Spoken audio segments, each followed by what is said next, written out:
And we're back with another beautiful video of yours truly discussing some of the most irrelevant pew pew stuff on the internet. I hope everyone is enjoying the new year, but unfortunately for me, my 1 month vacation has come to an end, which means now we get to start the year off with a bang. Literally. Which just so happens to involve this American-made C39V2 that I just picked up from Century Arms. Oh, the good old American-made AK. If you know anything about the AK platform, then you know this video is probably going to get a little juicy because, well, word on the street, the Century Arms C39V2 tends to not live up to the AK standards. As a matter of fact, most American-made AKMs always never live up to the AK high party. So, as always, I did a more in-depth research to see what the big commotion is all about, and you wouldn't believe what I came across. I was seeing things from bolt deformity after 200 rounds of being fired, recoil guide rod shattering after 150 rounds of firing. Wait. Pause. 150 freaking rounds? The list goes on, from bulge receivers to even warp barrels after 1,000 rounds of being fired. I dare you to type in the word C39V2 in the Google search bar and see if every single thing that pops up isn't pure catastrophic. Supposedly there's a couple of videos that have surfaced on YouTube where the C39V2 explodes in someone's face, but I have yet to come across that video, so I just tossed it up as a big pile of poopy. I'm just really having a hard time trying to understand how you can ruin a platform that was made to run on simple mechanics. To sum things up, Jim Fuller said it best. The AK is such a good design, it can be built crappy and still work. I mean, I get it. Romanian Walsers are 10 tiers below Polytech Legends, but even the lowest grade of AK imports are meant to last the test of time. So this boils down to the biggest question that we all want to know.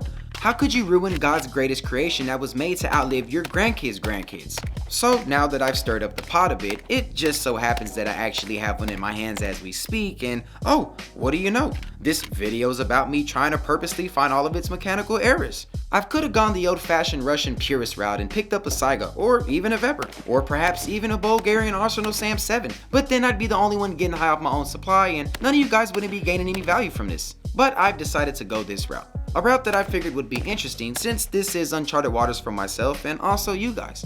And I'm sure it would be very entertaining for you to witness the dust cover explode into my face and watch me bleed to death. And if that does happen, at least we can add that to the list of 10,001 ways to die. And now that I've met my peace with the man above, we can now move on to the information that I've gathered from my personal experiences with the C39V2.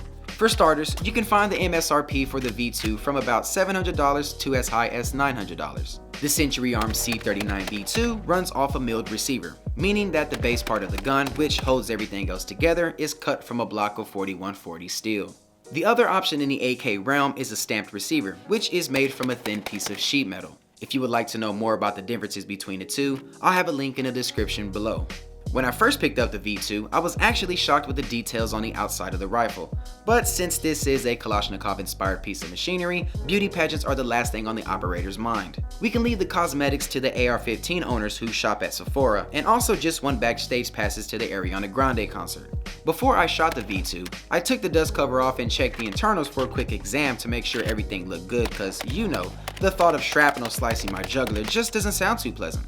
Note that the ammo I'm using is 123 grain steel case tool ammo, which is one of the crappier ammunitions you can find for AKs. Recent history shows that when the C39V2 has mechanical errors, it normally happens within the first 500 rounds, so I gave myself a 700 round count cushion.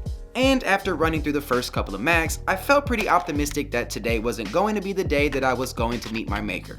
Surprisingly, out of the 700 rounds that I ran through, I didn't come across any hiccups. Since most of the problems that have occurred in the past come from inside the internals, I broke down the AK and shockingly, the bolt carrier group was intact, the milled receiver had no odd indentions, and the guide rod spring was still holding up like a champ. But wait, this isn't right.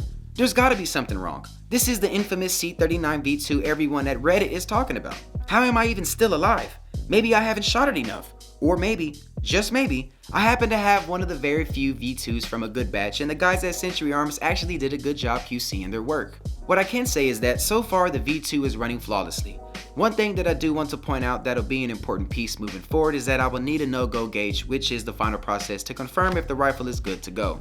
To dumb it down a bit, the no-go gauge is used to make sure a firearm does not have excessive headspace, which means there will most likely be a part 2 to this video. It looks like we might actually get to see some gore after all. I'll promise to try to keep it Resident Evil friendly though. Until then, I'm gonna go ahead and wrap this video up. Be on the lookout for part 2, and if you like what you saw, go ahead and smash the like button.